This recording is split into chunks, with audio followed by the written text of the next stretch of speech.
arrive at the equations, the governing equations, which are the continuity equation and the Navier-Stokes equation. Okay, so Navier-Stokes equation. So the whole part which we will now start going through today as well is trying to kind of solve these equations in different scenarios. But we cannot solve these equations without boundary conditions. And we have basically discussed this table that I have recommended you use. If you have a fluid solid interface, you want to use no slip and no penetration condition if the solid is at rest. If the solid is moving in a parallel direction, then you have Vt is equal to the velocity of the parallel direction, which is u, given velocity u. And if it's a porous solid, you'll have a velocity in the normal direction, which is v naught. And we'll give you an example of this now in the next homework. All right. Then we start first using the simplest scenario of when velocity is 0 or hydrostatic. Then you use the boundary condition v1 minus v2 plus 2h comma is equal to 0, where the curvature comes in. And this is related to the problem that you're solving in your homework as well right now. And then if it's a liquid air interface, we use the normal velocity to be 0 because its air is impermeable, and the shear stress is 0, not the velocity.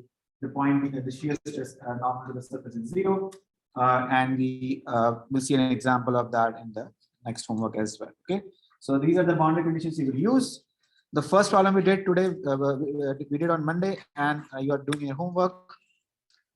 Is the hydrostatics problem where velocity is 0. The governing equations become this. While calculating force, you just get the pressure force out, and integrating this right now in your homework for the hemisphere problem, right? So remember that this is the part which is submerged inside water that you're doing in your homeworks. So first you calculate the pressure, use the boundary condition to do that. Then you integrate over the surface in the spherical geometry. In the supplementary video, we have a log, like a cylindrical log, which is submerged half. And then in the class, we did the cube, which was the simplest case within the class. Okay, so hopefully this kind of examples are now kind of clear in hydrostatics. This is the goal. And I really want to emphasize just learning how to be systematic, right? Like learning this is a learning equation, you find the right boundary conditions, and then simply integrating over each surfaces systematically. Okay, I really want to emphasize that. The idea is not always just to kind of arrive at the Archimedes principle, but learning how to be systematically integrating over all the surfaces to make sure that you get the right answer. All right. So then we then started discussing the unidirectional flow, which was the next step. So first the velocity was 0, which is the hydrostatics portion. Then we started focusing on unidirectional flow, and we said we basically showed how Vx is only a function of y, so it's a unidirectional flow in the x direction, but the dependence of the velocity in the x direction is on the y coordinate, and the velocity in the y direction is exactly equal to 0, and that's why we call it a unidirectional flow. Only one direction of velocity, Vx, but v just depends on the coordinate y, so x and y being the coordinates here in this direction, the flow direction, and the normal direction. And then we said the pressure gradient dp by dx is constant. We showed this by solving the Navier-Stokes equation in the y direction, crossing out all the terms to show that del p by del y is 0. That is, p does not depend on y. And then we also showed that p does not depend on x. And it basically ends up being constant because of this equation. Okay. And I want to emphasize this because today what the problem will solve in the second part will actually show you that p can be a dp by dx may not be necessarily constant. But in a unidirectional flow, dp by dx is constant. Okay. So remember, this is very critical. Although it does not change this integration too much, just remembering that in a unidirectional flow, when Vx is only a function of y, dp by dx is exactly constant. Okay, we'll discuss this more today. Then we integrated using the boundary conditions. So step 1, governing equation. Step 2, no slip conditions on the two walls. You just integrate out, and you get to the velocity here. Okay, so you get to this point. So this is where we left off in the class. In your homework problem, there is also a slip on like a parallel moving plate. So boundary conditions change, and obviously when you solve the problem, the result is slightly different, but the process is similar, right? So what I want to discuss fourth point, which is force integrations. Okay, so you want to do force integration using stress vector, and before going into too much detail of that, I just want to introduce this idea of average velocity. So this is a velocity profile. This is the velocity profile, it is a good idea to think about the flow rate and the average velocity. Okay, so what is flow rate? So we will say flow rate is capital Q. Okay, and in my experience, sometimes students get confused because their direction is changing and how to think about getting the flow rate. So remember, you would use Vx ds to get the flow rate, and the ds would be calculated by looking at this as a normal direction. So you use the norm, you use this direction. So velocity x is the normal direction because that's the direction that you're trying to indicate the velocity. So this is the normal direction. So your ds thus would be dy dz. Okay, because if the normal direction is in the x direction, then dy and dz are the perpendicular directions in a Cartesian system. If you're in a curvilinear system, let's say you have a radial velocity or you have some other velocity, then you have to go and look at the appendix of the book. You don't have to memorize anything. You can look at the appendix of the book. It gives you the differential elements. But for Cartesian, it's simple. Just use the dy dz because x is the normal direction. Okay. Now the important point is what are our limits? Okay. So anybody wants to suggest the limits on y? What are the limits on y? Minus h to h, right? So because you are going, you're integrating in this entire region, so minus h to h. And we had discussed this briefly that you can kind of define some sort of a width w. There is no dependence on z. We'll just say 0 to w. Okay, just kind of out of convenience, we'll just say 0 to w. You can say minus w by 2 to w by 2, doesn't matter because it's not dependent on z. And I will let you do this and you will get an answer for Q. Okay, so it's not difficult, you'll just get an answer for Q. Now, the next thing we define typically is the average velocity. Okay, and that's defined by the total area 2h times w. So this is the area, right? 2h times w, which is this area across which we are integrating. And if you do this, you will get the answer to be minus p2 minus p1 h square by 3 mu L. Okay, so this is your average velocity. Okay, average velocity.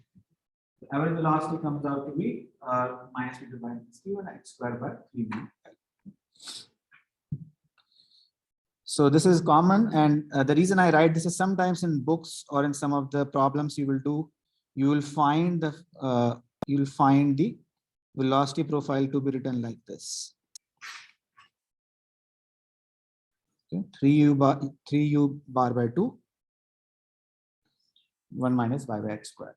The point being, when you put y is equal to 0, the velocity is maximum at the center, which is 3u bar by 2, and obviously at the walls it's 0, and the net average velocity is naturally between the maximum velocity and the 0 velocity. So that's u bar, right? That's the average velocity. So that's how you define the average velocity. If you calculate the flow rate and take a so yes, please. So 2h w Area, yes, yeah, absolutely. So that's 2h in the y direction and w in the width. Okay, so that's the 2h. Yes.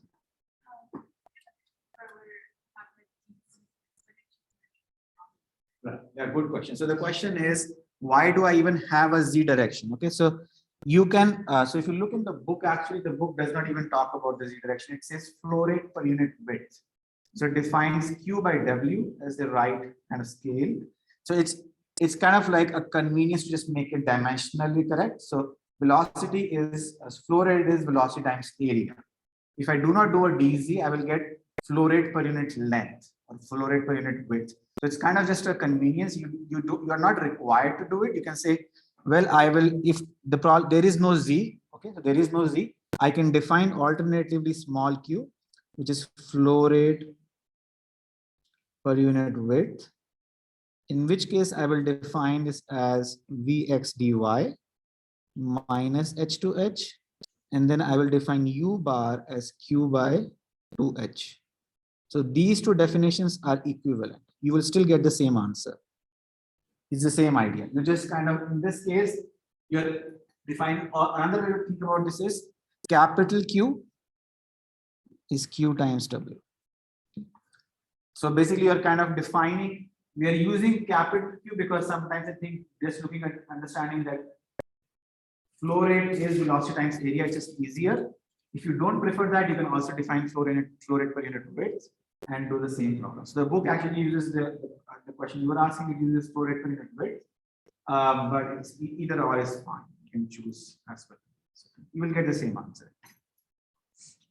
Okay, any questions here? I think that's confusing. All good. Okay, so I just wanted to introduce this average velocity because you will do some problems in in your homework and later on which have average velocity. And sometimes average velocity is what you control in let's say an experiment. In an experiment, in a microfluidic experiment, especially if you have a syringe pump, you might be using, you will be setting a flow rate instead of setting a pressure drop or anything.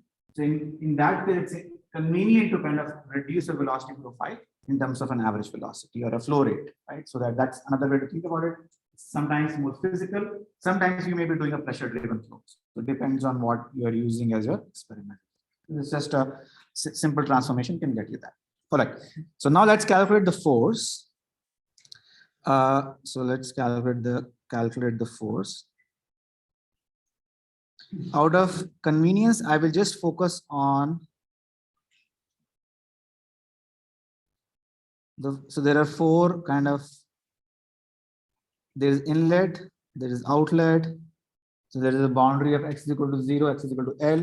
There is a plate here. There's a plate here. The supplementary video goes into the detail of all the four surfaces, but I will just talk about this for briefly. So let's focus on the top plate. Okay, so I want to understand what happens on the top plate. So I want to calculate force by fluid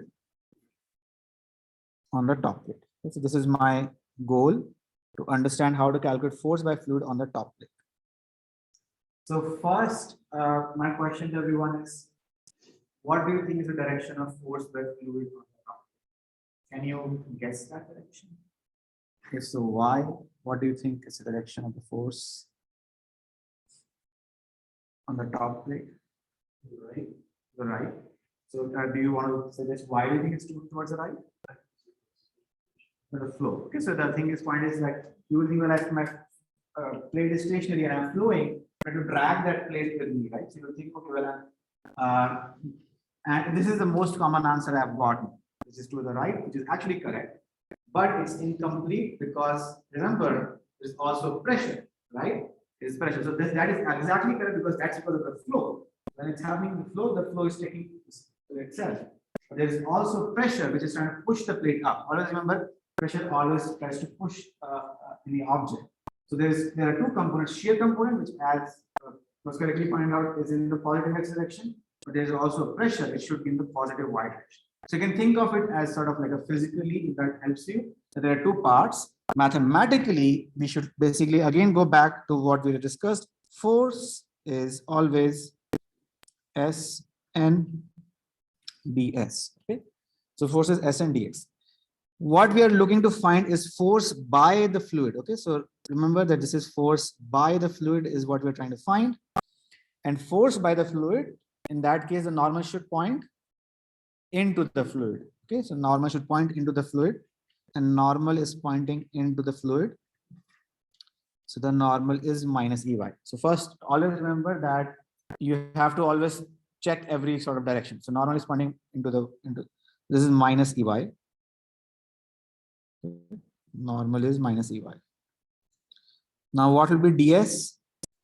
Because normal is minus Ey, I am not trying to integrate over the surface, which is normal Ey. So ds will be dx dz. Okay, so I just want to show you systematically.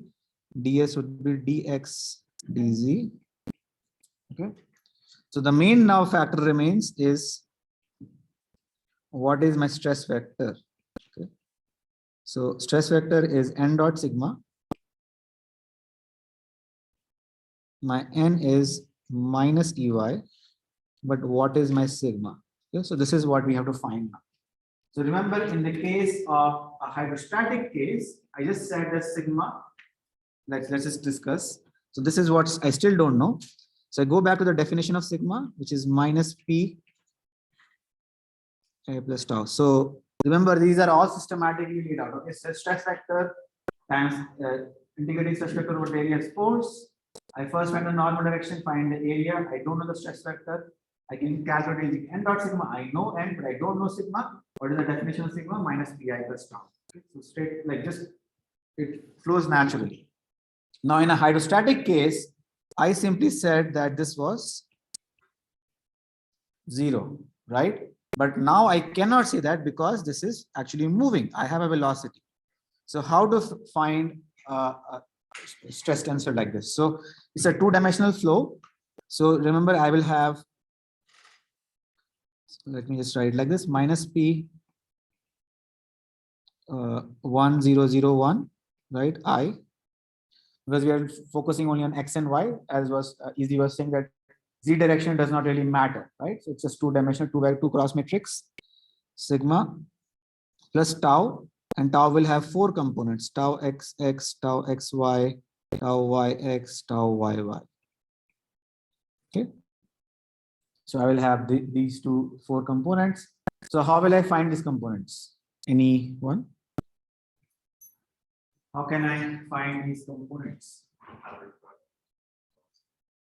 Yeah, so great. So outer product of velocities, perfect answer. So, and if you're thinking in terms of if you just want to look up in a book, there is a table, and I will recommend again remembering that there are these tables so that you don't have to memorize anything. So table 6-4, and there is also 6-5 and 6-6 for cylindrical and spherical. I always recommend, and I mean, I have never remembered these relations myself. I always go and check back in the book. So you have tau xx, xy, yx. So you have all the so xy and yx are the same. It's a symmetric tensor, so we know xx and yy. And if you do all of this, we already know it's only one velocity which is non-zero, which is vx, right? And vx is only a function of y. So you can see, and del dot v is 0 because we have a non-incompressible field, right? It's one of the Gaussian equations. So del dot v can be simply removed. So if you look at all of this, you will clearly see that only one of the components is non-zero, which is tau xy and tau y, which is the same. Tau xx and tau yy are 0. So the top 2 rows are the 0, and xy and yx are there. So you can just substitute this, very easy. And once you do that, you will be able to convince yourself that your sigma actually becomes minus p mu del vx by del y, mu del vx by del y minus p. Very important. Mu del x by del y, mu del x by del y minus p. So it's important to sort of see the process. It's not that this has come out of, is this mathematically keep substituting this and you get this answer. And now I can calculate my stress vector. So my stress vector now is Sn minus p.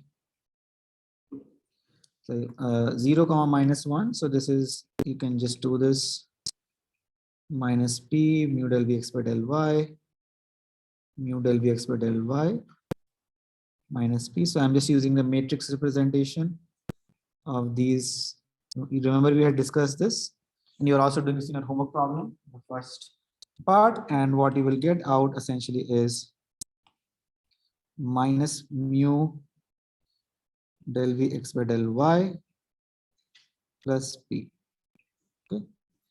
So essentially my Sn vector then comes out to be minus mu del vx by del y ex plus p ey. All right. And at the end, I can calculate force now. Now that I have this minus mu del vx del y ex plus p ey. Sorry, not the full minus, just minus on the system. Dx dz. Z goes from 0 to w, x goes from 0 to L. And remember, we're calculating this as y equal to plus h. We're calculating this at y equal to plus h, and we know the answer for b. We know what bx is. Actually, my apologies. Please make sure. Sometimes I write off habit. All of this is dvx by dy, not del vx. Vx is only a function of y, so it should not be partial derivative. It should be. It's just out of habit. I sometimes write this. Let me correct this.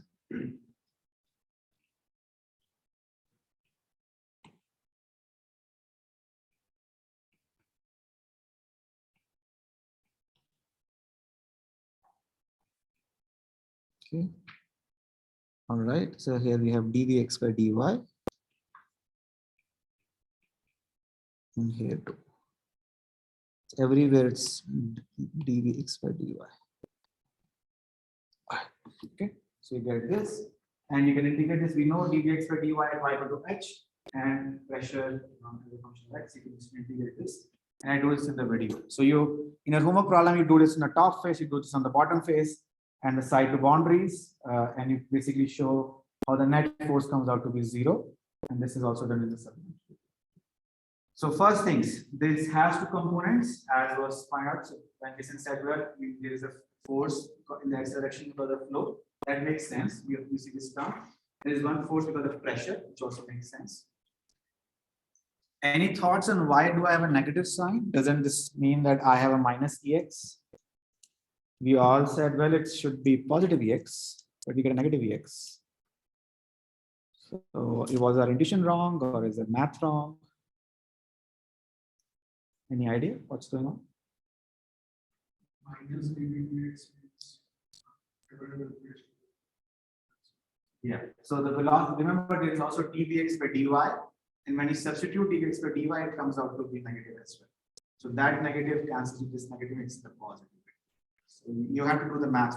So it will still be plus ex, just that it is hidden in the dvx by dy. When you calculate this at y equal to h, when you can imagine because the velocity is decreasing when you go up, so the dvx by dy is actually negative. Okay. So you can do this on the top plate, bottom plate, you can go on the sides. You get the answer. Any questions on this approach? Yes. Is there a more physical intuition of mathematical? I thought that's supposed to symbolize shear. Yes. So the shear goes opposite. Yeah, it is. I'm saying it is positive. I'm saying that dvx by dy is also negative. So negative times negative becomes positive. Yeah, I just. Or if you're asking why it's minus. Yeah, like physically, why in the vector, the xn vector, it's negative.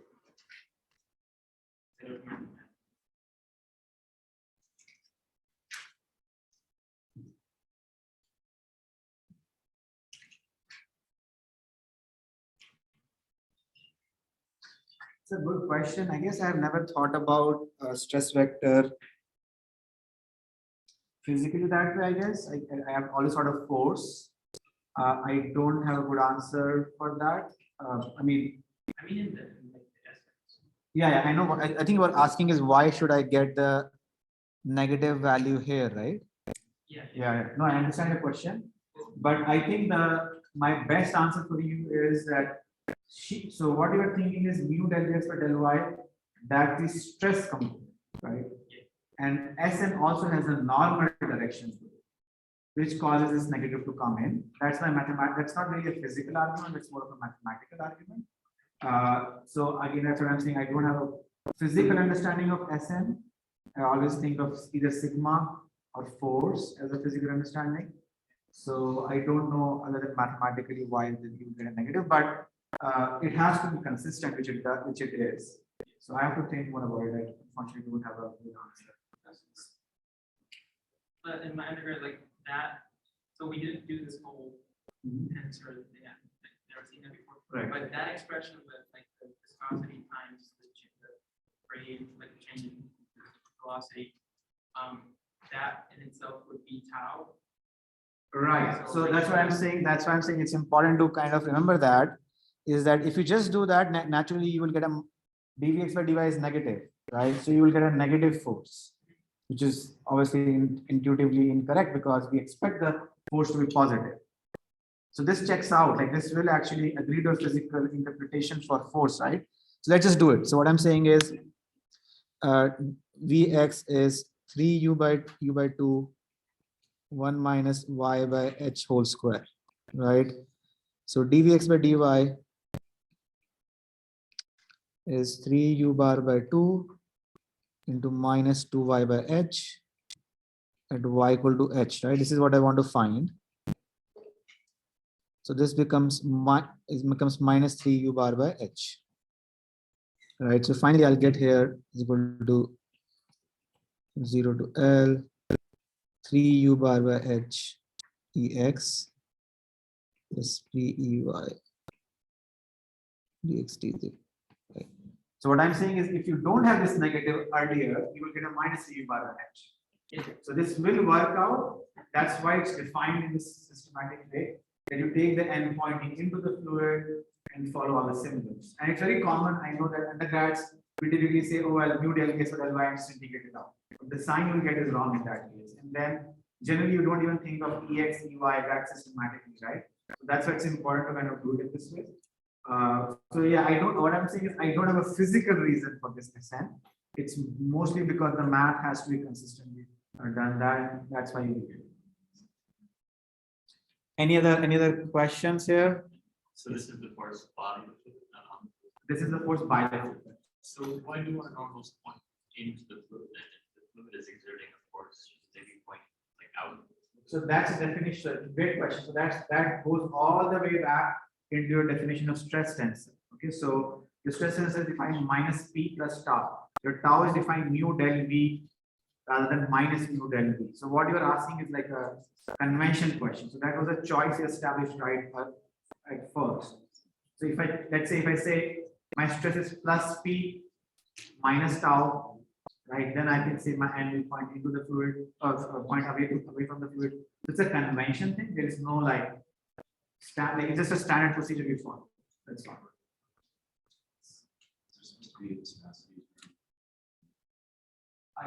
Oh yes, sir. Yes. Thanks. There's a viscosity term here. Thanks, Noah. There's a 3 mu U bar by H. Right. Any other questions? Yes. So every time we want to calculate the force made by the fluid, our normal direction is always the other way around. No, not necessarily. So that is a good question. Pressure force will always be that way, but that's not a requirement.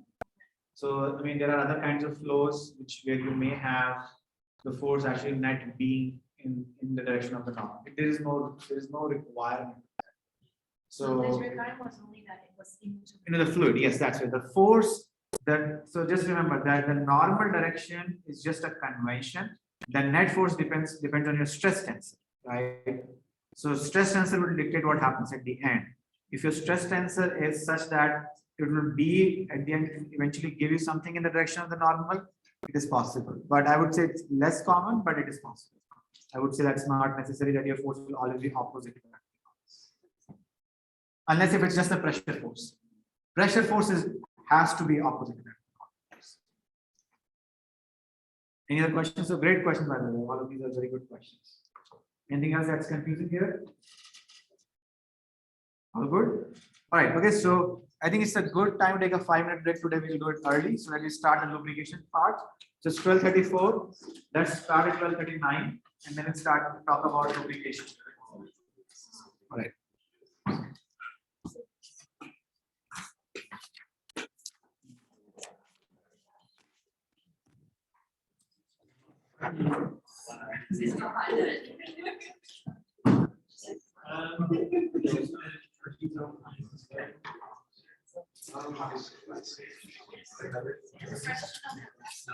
Sure. Yeah. Oh, sorry. That's a good comment. Thanks for pointing out. This should be 2y by x square. So I missed 2y by x square.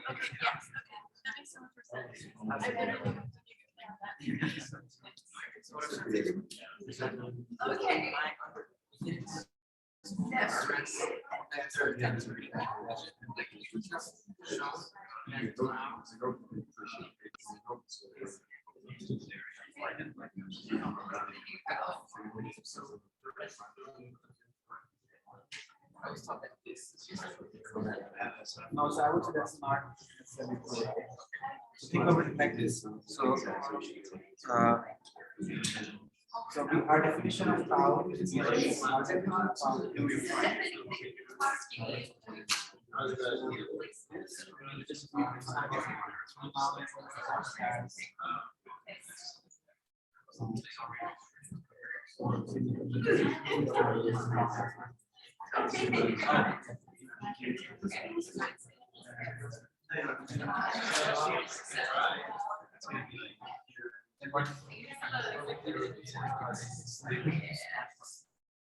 So the reason I'm saying this is is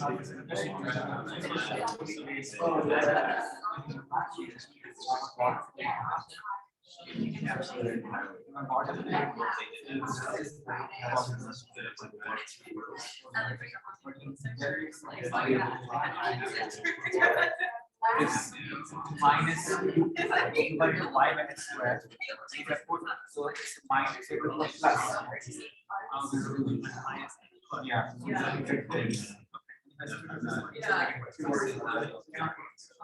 But if you use this expression here, follow me. So what happens with loss and not plus B1. So automatically I have my stress vector here. I have a plus. So then when so yeah, basically this that's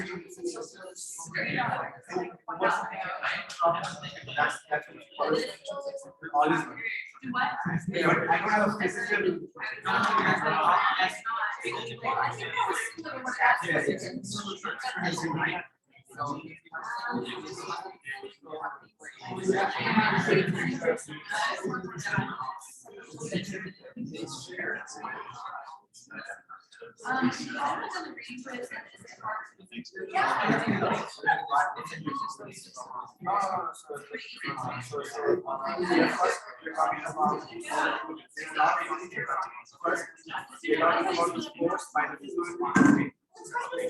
so we are not yet that time never discussed stress level is forced by its vertical area onto the plate.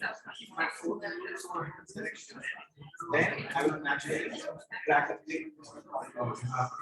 What if I talk is what happens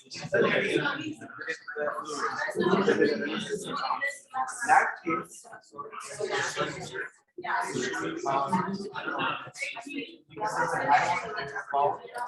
is happening on this so in that case, one more on this body.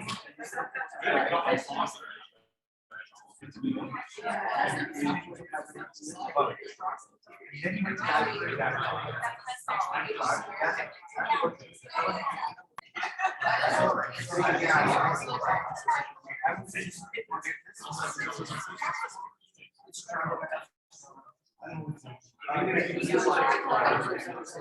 I can see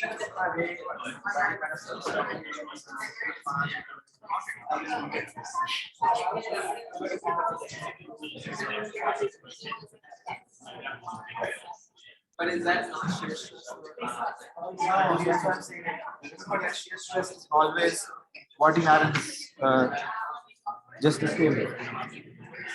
In the convention you follow, you always gather the velocity profile and point to flat.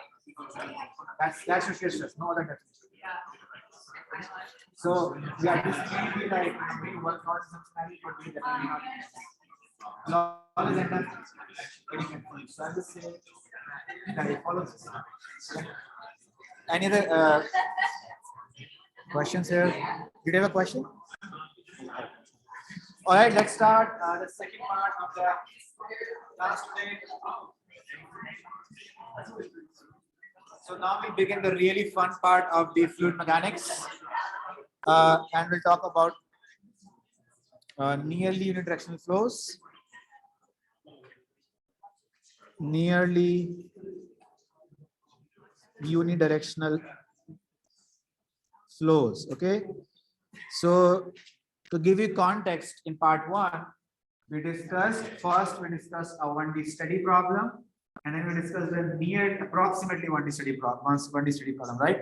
Similarly, in fluid mechanics 2, you have a unidirectional flow, which is what you are doing in your homework right now, and we just discussed which is unidirectional flow. Now we are going to nearly unidirectional flow. Okay, so that's the idea, is that we finally start to complicate the flows a little bit. And I would say nearly unidirectional flow, this is sometimes also called as lubrication approximation. And in the next lecture, we will discuss an example of a lubrication approximation. This has really been like, this has defined a lot of the field of fluid mechanics. And even today, some of you may be working in polymers, you might be thinking about thin films, or something which has one direction to be very small compared to the remainder of the region. All of it comes back to sort of lubrication approximation idea. Okay, so all we will discuss is almost at it, only in the context of fluid mechanics. This lubrication idea that one dimension is much smaller than the remainder of that is actually applicable quite broadly. And people have used it. You're still seeing papers come out of thin films of surfactant flows, thin films in polymers, thin films in solids. It's a very powerful concept. So what is nearly unidirectional? What is the idea? And I always like to kind of really contrast this with unidirectional flows. So in unidirectional flows, remember there are three properties. Vx is only a function of y. And I just want to emphasize Vx is x is the direction of flow. Direction of flow. So I mean, this is just x and y are just sort of placeholders. It can also be RZ or something like that. Y is the transverse direction. Transverse direction. Then we have Vy to be exactly equal to 0. Okay? That was the unidirectional flow. And third, we had dp by dx was constant. So this is my kind of three things I needed for unidirectional flows. Unidirectional flows. And we derived this using governing equations. And you would almost need this. Sometimes dp by dx might be 0. That's called a shear flow. Right? You don't have any pressure gradient. In a rheometer, when you're rotating something, you may have a dp by dx to be 0, in which case you have a shear flow. But this is all unidirectional. What happens in nearly unidirectional flow is this. Nearly unidirectional flows.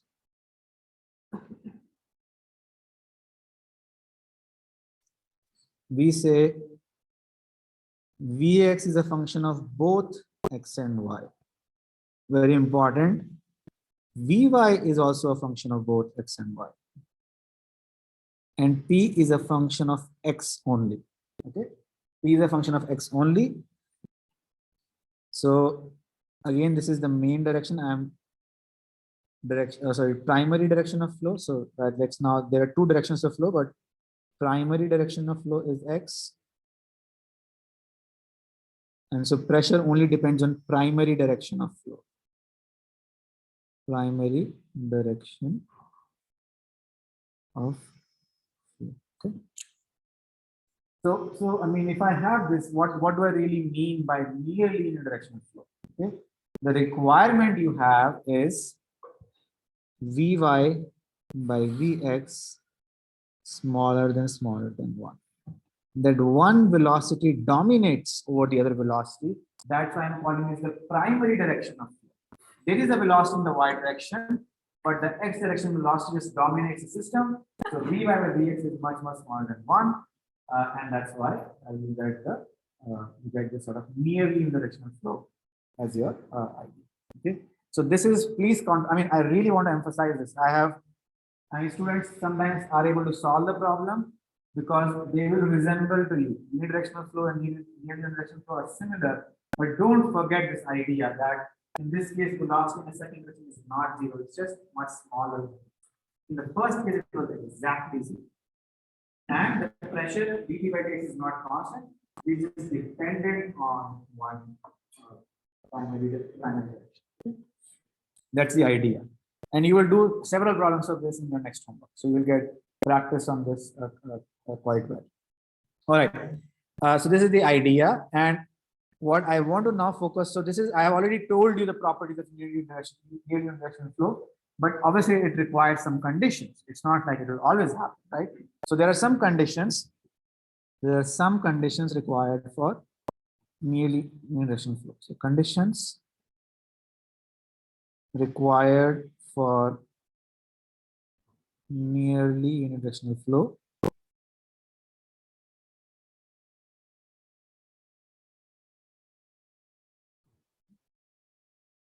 and we will derive them today. So we'll derive them in a second using order of magnitude analysis.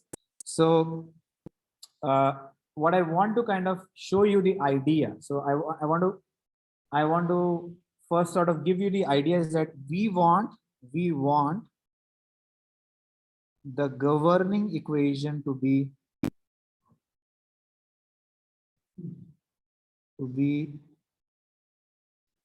del v dp by dx is equal to mu del square vx by del y square. Okay, we want the governing equation to be this. Why? Why do I want the governing equation to be this? And this is, I'm just doing this in the Cartesian coordinate. You could have a similar equation in the cylindrical coordinate. You know, 1 by r, then r, then v, something like that. And use examples of that in the homework. But just to say that in the Cartesian coordinates, I want the equation to be like this. Why? All it is saying is pressure gradient in the main flow direction is being balanced by the shear stress in the transverse. So this is what I wanted. How is this different from my unidirectional flow? Does anybody spot the difference? Or where is this? How is it different from the unidirectional flow, or is it identical? So yeah. So the point is the right hand side is not d square vx by dy square. It's del square vx by del y square because vx can be a function of both x and y. Just remember that it's not a d square vx, it's a del here because vx can be a function of both x and y. Okay, so remember that. That's how the subtle difference. It looks the same, but there's a subtle difference is that this does not ensure that vx is independent of x. There is a dependence on x, and that's what is the del here. Okay? So just remember that. So we want it to be like this. So that's the. Now I will start to do the order of magnitude analysis to show you what conditions are required to come to this equation. So that's the idea. So let's write the equations. So governing equations are this. Governing equations are rho del vx. So del vx by del x plus del vy by del y is equal to 0. So that's a continuity equation. And by the way, this is steady system. So we are currently thinking in terms of steady. So we are not taking into account the time dependent term. Del x plus vy del vx by del y is equal to minus del p by del x plus mu del square vx by del x square is del square vy by del y square. Okay. Sorry, del square vx by del y square. Then I have rho vx del vy by del x plus vy del vy by del y is equal to minus del p by del y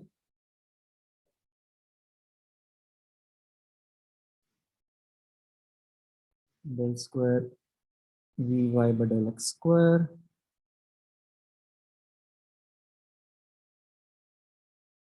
Okay. Right, so basically what we're saying is we have sort of these three equations in the full form I've written, assume steady, and we want to do order of magnitude analysis, OM analysis, and then I want to reduce it to this part. Okay, reduce it to this part. So order of magnitude analysis, I will define some scales. So Vx will be scaled as Vx only, Vy is some sort of scale of Vy. Delta x I will scale as length in the x direction. Delta y I will scale as length in the y direction. Okay. This is the convention book follows. So I'm just following that. So you can always look up that. And what I will that's the scales I will follow. What we will use and exploit is we'll say Ly by Lx is smaller than 1. Okay. So what is this saying? It's that the primary direction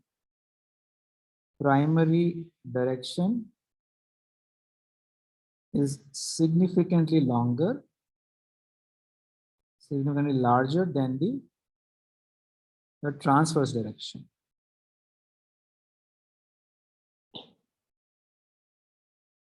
This is the idea that the y direction coordinate, which is the transverse direction coordinate, is much smaller than the x direction. Okay? So this is what we will exploit.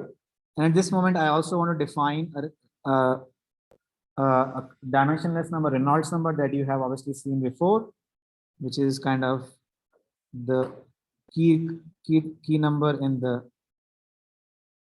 and that I will define as rho Vx Ly by mu. Okay, rho Vx Ly by mu. So note that it says the velocity in the primary direction. In the primary direction and length in the transverse direction. And you can argue with me and say, well, I don't agree with this definition, or it's too confusing for me. Why can't I use Vx Lx by mu or Vx or Vy L by mu? They are both allowed. This is just a convention. This is definitely not some sort of like, but this has to be this way. This is a choice right now. Reynolds number and rho Vx Ly by mu, where Vx again velocity is in the primary direction and the length is in the transverse. Okay? So for now, assume it's like to be this. We'll talk more about this as we go along the course. Just for now, I just want to kind of say, physically, typically Reynolds number represent inertial stress by viscous stress. I just want to mention this now. We'll talk about this in more detail. Inertial stress by viscous stress. We will talk about this in significantly more detail as the course progresses. Next, we will think about three things where this is very important. But for now, just kind of use this definition. Okay. Any questions at this point? Okay. So we have written the governing equations.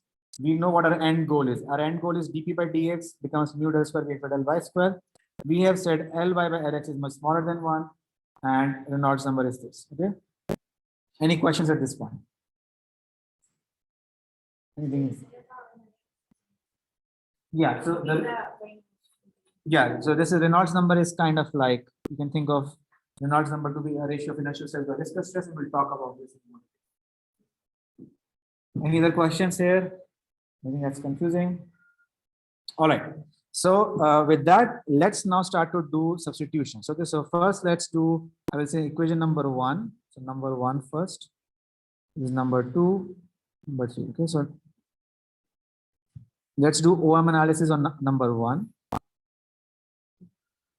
OM analysis on number 1. Okay.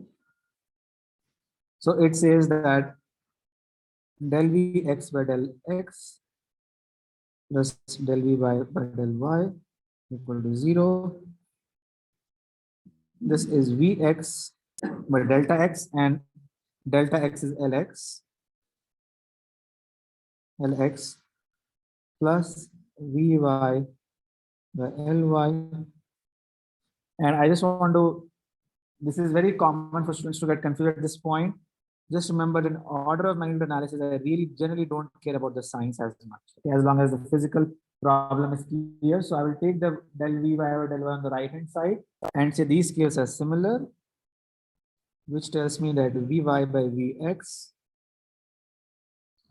is Ly by Lx, and that's why this ensures my part that velocity in the y direction is much more than the velocity in the x direction. So if my one length in the y direction is much more than the length in the x direction, the velocities are automatically in the, will follow this because of continuity.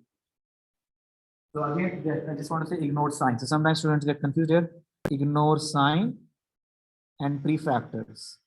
Always remember, you can ignore sign and prefactors in order of magnitude analysis. Now, any questions on this one? So note, this is, we are trying to say now one velocity dominates, the x velocity dominates because the length is much bigger, the x direction compared to the y direction. But is that means that I am now done? That can I just, this is what I wanted for lubrication approximation or near direction flows. Can I just say that's it? Or do we have more requirements? So let's go back up here. Okay. So I have said dy by Vx is much more than 1. What I have not convinced you yet is how is the pressure only a function of x, right? And I have not yet convinced how my governing equation is simply this. I have not done that. I have only satisfied the requirement of small velocities. Okay. So Ly by Lx is a condition required to get that, but that is not that may not be the only condition I have. Okay. Because I want to also ensure p is only a function of x, and I also want to get the governing equation only to look like this. Okay.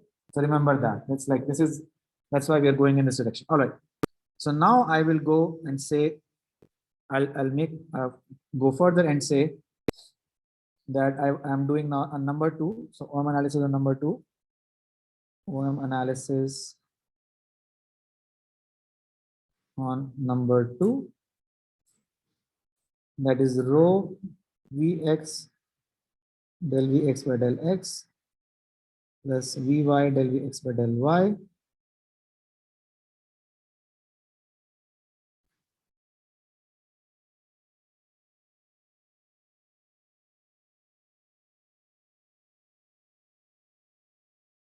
Okay. All right. So what's the scale? I want everybody to participate. So what's the scale of this? So what's the scale of Vx? Vx, right? What is the scale of Vx del Vx by del x?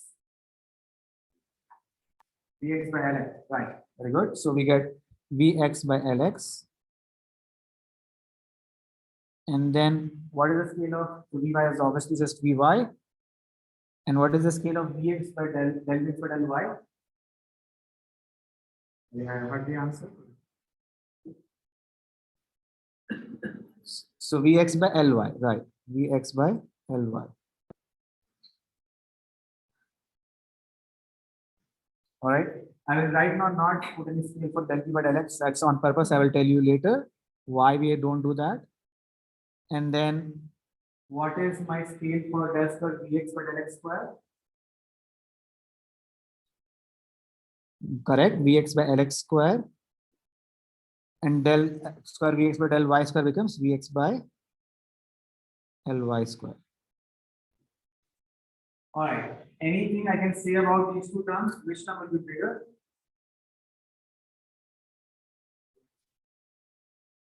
So, any thoughts? Which term will be bigger? So another way to think about this is this: del p by del x plus mu Vx by Ly square into Ly by Lx whole square plus 1, right? I've just taken that outside. So what can I do? I can ignore this term. Does everybody agree? I can ignore this term because Ly by Lx is much smaller than 1. So the square of that number will be obviously much smaller than 1. So I can ignore this term. In other words, I can essentially ignore this part in general, right? In my governing equation of mu del square v for del x square, I can ignore that part because that's much more than del square v for del y square. Does that make sense to everyone? Any questions on this? All right. Then what can I simplify this further? Does anybody have any ideas of how to simplify the left hand side? I have Vx, Vy, Lx, Ly. I have 4 variables. Can I somehow simplify this further?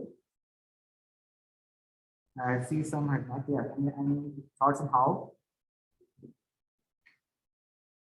So, right. So this part here, Vy by Ly, remember, and Vx by Lx from continuity equation are similar.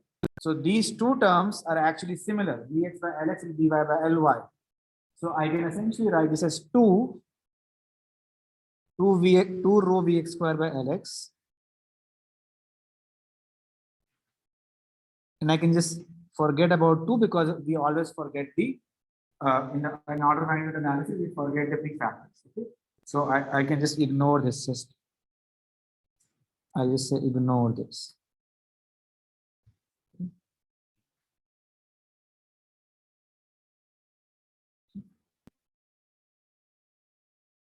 All right. So now I have a question for everyone. I want the governing equation to be this: dp by dx is equal to mu del square vx by del y square. I hope I have convinced you that you can ignore this mu del square vx by del x square, because that's much more than del square vx by del y square, because the thinness approximation. So how will I be able to convince that this should be ignored? Is by taking the ratio. If I can show that this term is much bigger than this term, then I can ignore it, right? If I can show that, then I can ignore it, because I have reduced my right hand side to 2 terms, right? Instead of 3, I will do it into 2 terms, and I should try to basically take a ratio of this term with the shear stress and show that it's much smaller than 1. So what I would like all of you to do is,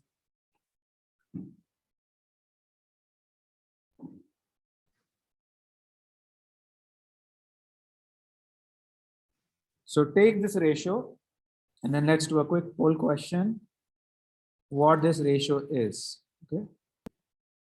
So what does this ratio come out to be? So the left hand side, when I take this ratio, what does it come out to be? Does it come out to be Reynolds number? Does it come out to be Reynolds number times Ly by Lx, or it comes out to be Ly by L? I'll give you about a minute to do this, and then we'll discuss.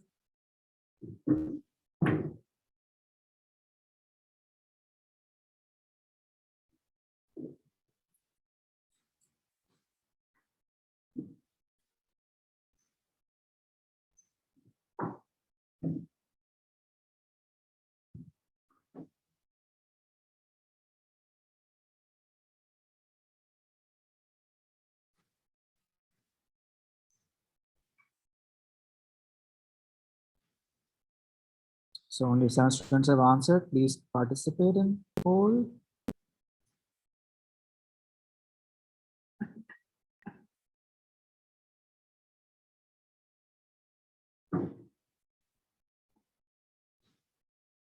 So another 15 seconds before I close the.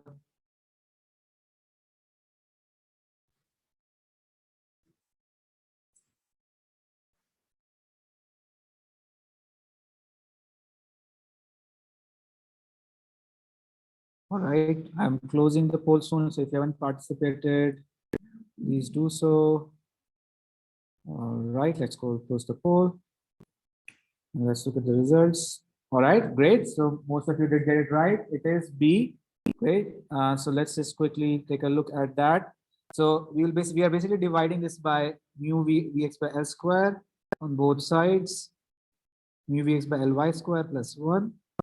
And this is all like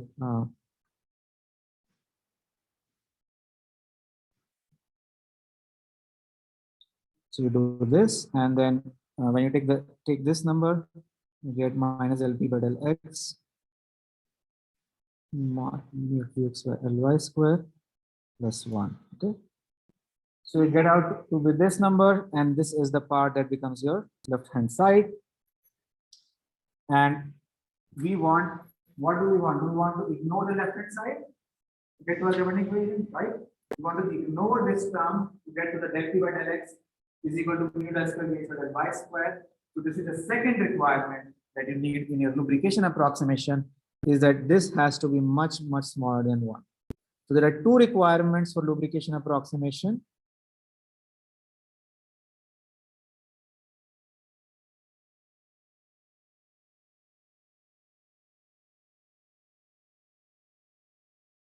One is Ly by Lx as much smaller than 1, which we discussed earlier, and Reynolds number times Ly by Lx is much smaller than 1. So your Reynolds number has to be small. Some moderate Reynolds number times a small number is also fine, but there is restriction on Reynolds number. You cannot use any Reynolds number in this problem. You have to focus on some like sort of requirements for this. Okay. So if you do that, then essentially your equation, this equation reduces to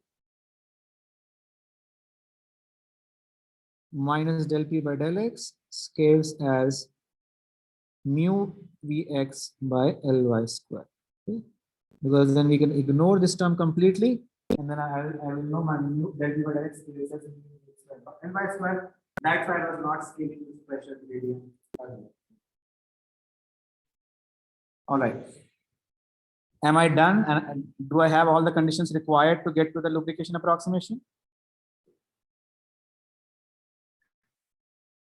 So my lubrication approximation is this, and the conditions required at the top. So we get to the governing equation now. We know how to get the governing equation, which is this one. We have the velocity ratio also sorted because of the quantity equation, but we have still not sorted T is only a function of x. Okay, so we still haven't shown that, and that's why we haven't done the full analysis. And I will skip some of that in the interest of time, but it's very easy. So I invite you to do that at home. Please make sure you do that on number 3. And once you do that, it's not very difficult to see that you will get minus del p by del y will be equal to minus mu v by ly square. Okay, so you will be able to convince yourself that you will be able to get this as your final scale. So please do this at home. You see, this is exactly the same procedure we did to get this part, and then you can now see minus del p by del y by minus del p by del x is equal to mu v by ly square by mu v x by ly square, which is equal to vy by vx, and we know that this number is much smaller than 1. All right, so what does that mean? That the change in pressure is this.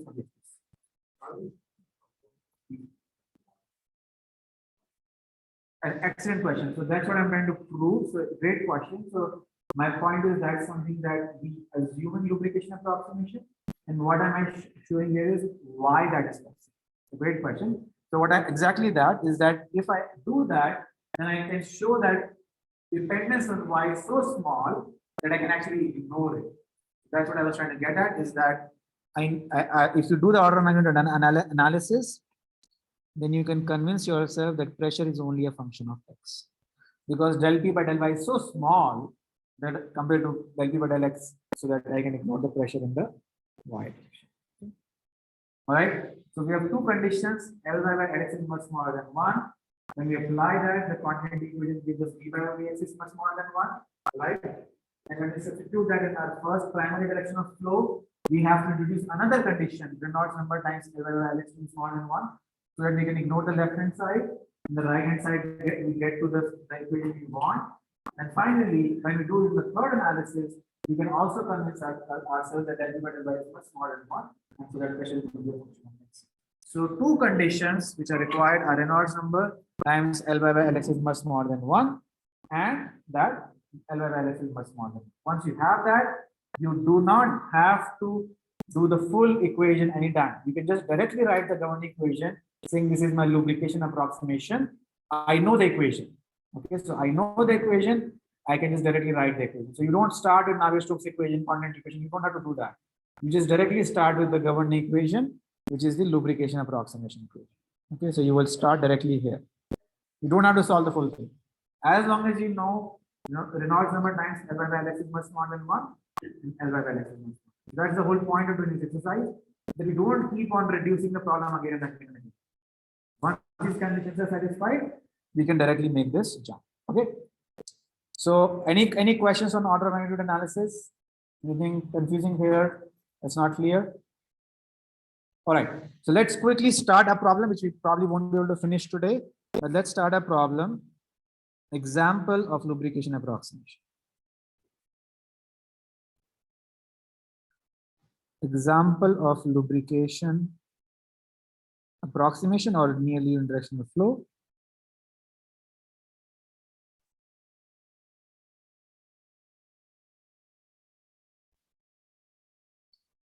All right, so what's the question? So I think I should be able to tell you the example number in the book.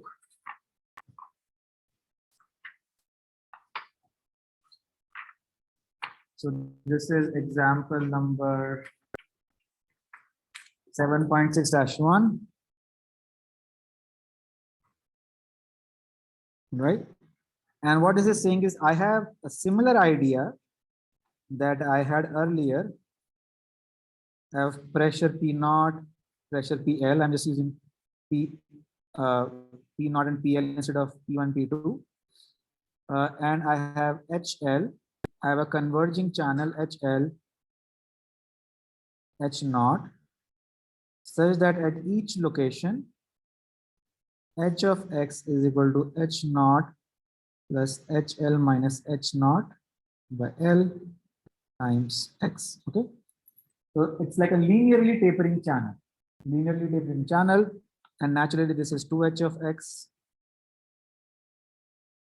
So now I have a pressure flow on a tapered channel. So it's no longer a channel which was straight. Now we have a tapered channel which is converging in a way. And I have been given some sort of like a H of X like this, a linearly tapering channel. It doesn't have to be linearly. You can quadratically taper the channel, or you can have sinusoidal variation of the channel height. So a sinusoidal variation of the channel height is what you will do in your homework, next homework. Okay. Just to give an example that like what we are doing is sort of, it doesn't have to be this way. We're just setting up the problem like this. And you have been given that Reynolds number times H by L is much more than 1 and H by L is much more than 1. So you have been given the lubrication approximation. Okay, so you have been given this. You are also told that you have to basically find Vx as a function of x and y, Vy as a function of x and y, and pressure as a function of x. So this is essentially what you are asked to find. You've been given pressure at the initial point, pressure at the final point. You have velocity of x, velocity of y. Any questions on the problem setup? And basically the flow is happening naturally. Some sort of flow is happening, and you have to find all these profiles. And there may be some velocity in the y direction as well. Any questions here before I progress? All right. Okay, so I assume everybody's following. So now let's start at the first point, governing equation. Governing equation. Okay. So what will be my governing equation? So the lubrication equation. Okay, so please don't go to Navier-Stokes equation, continuity equation. We did all the work here just so that we can directly write the lubrication equation. The lubrication equation says dP by dx. Again, this is the primary direction of flow. Primary direction of flow is equal to mu del square Vx by del y square. Done. That's it. You don't have to do, you don't have to, and this is y is the transverse direction.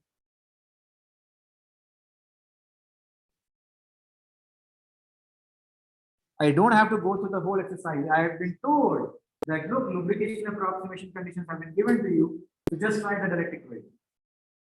That's the important point. You are not supposed to go back and solve the full problem. You can just directly write this. All right. Then boundary conditions.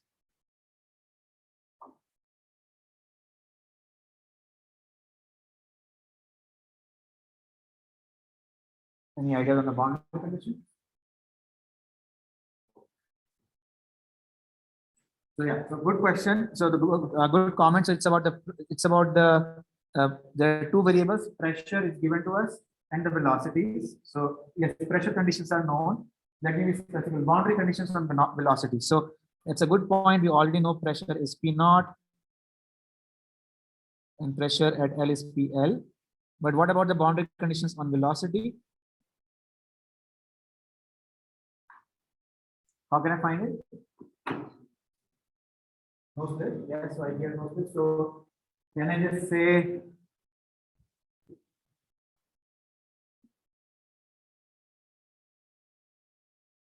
is this what everybody's saying? And velocity is this? Anybody agrees or disagrees? Not really this or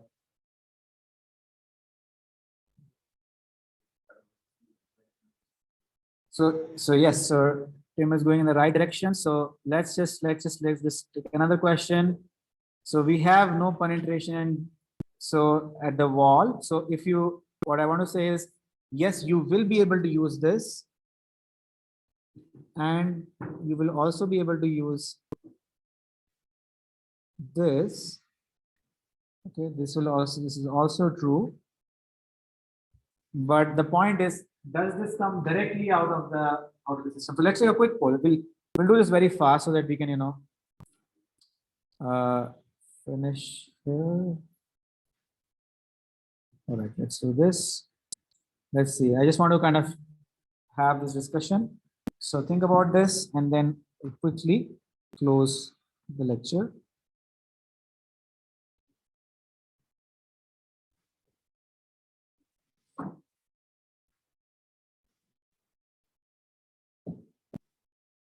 All right, I'll just give another 15 seconds in the interest of time. I realize it's a little bit rushed, but all right, let's close it.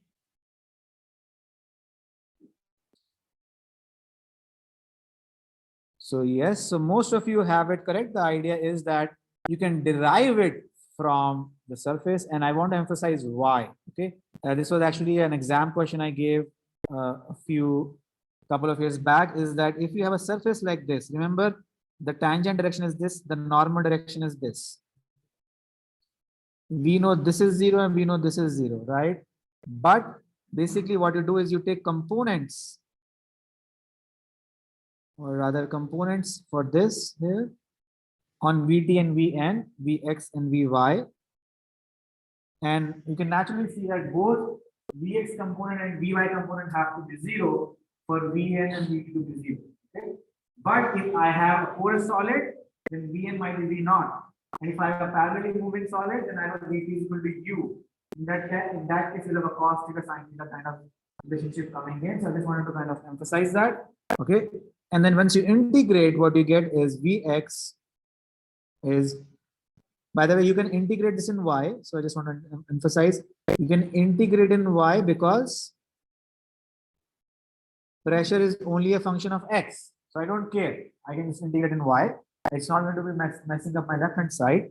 So if you do that, you get to this answer.